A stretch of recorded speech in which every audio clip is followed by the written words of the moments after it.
పైలం. అవినీతి అంతం మన పంతం.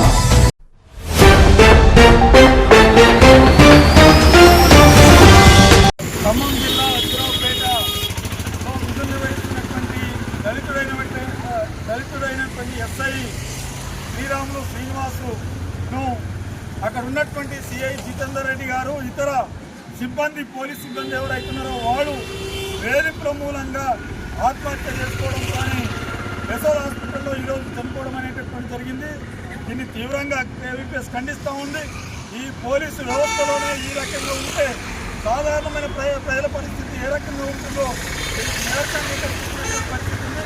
ఒక పోలీసు అధికారిగా ఎస్ఐగా బాధ్యతలు నిర్వహిస్తూ ఈరోజు న్యాయంగా ఉన్నటువంటి ఎస్ఐ మీద రకరకాల సివిల్ కేసులలో నువ్వు తలదూర్తాలి అని చెప్పేసి సివిల్ కేసులలో నువ్వు జోక్యం చేసుకొని ఓటాలి వారి అని చెప్పేసి అక్కడ ఉన్నటువంటి సిఐ గారు వేధింపులు చేయడం, ఈరోజు నేను అది చేయను అని చెప్పేసి చెప్తే సంబంధించినటువంటి ఫైలు సిఐ గారి దగ్గరికి పోయి సంతకాలు పెట్టాలని చెప్పేసి సంతకాలు పెట్టకుండా ఫైళ్లను కూడా ముఖం మీద పడేసేటటువంటి పద్ధతిలో వ్యవహరించినటువంటి తీరు చాలా దారుణమైనటువంటి పరిస్థితి.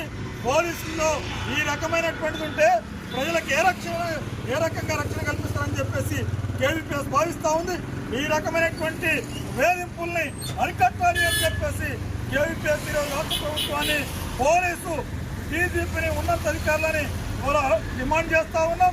అట్లనే దళితులైనటువంటి ఎస్ఐ గారు శ్రీనివాస్ గారి కుటుంబాన్ని ఈరోజు పేద కుటుంబం, ఆ కుటుంబాన్ని రాష్ట్ర ప్రభుత్వం ఆదుకోవాలి అని చెప్పేసి వాళ్ళ భార్యకు ప్రభుత్వ ఉద్యోగం తక్షణం ఇవ్వాలి అని చెప్పేసి డిమాండ్ చేస్తూ ఉన్నాం. అట్లనే ఎవరైతే వేధింపులో పాల్పడ్డారో సిఐ జితేందర్ రెడ్డి కానీ ఇతర పోలీస్ సిబ్బంది కానీ వాళ్ళని సస్పెండ్ చేసి ఎస్సీ ఎస్టీ అట్రాసిటీ కేసు పెట్టి కఠినంగా శిక్షించాలి అని చెప్పేసి కేవీపీఎస్గా డిమాండ్ చేస్తున్నాం.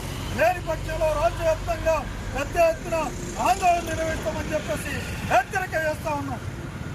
అశ్వరావుపేట ఎస్ఐ కుటుంబాన్ని వెంటనే అశ్వరావుపేట ఎస్ఐ కుటుంబాన్ని వెంటనే అశ్వరావుపేట ఎస్ఐ కుటుంబాన్ని పోలీసు అధికారులను సస్పెండ్ చేయాలి. ఎస్సీ ఎస్టీ అట్రాసిటీ కేసు చట్టాన్ని శిక్షించాలి. ఎస్సీ ఎస్టీ అట్రాసిటీ కేసు శిక్షించాలి.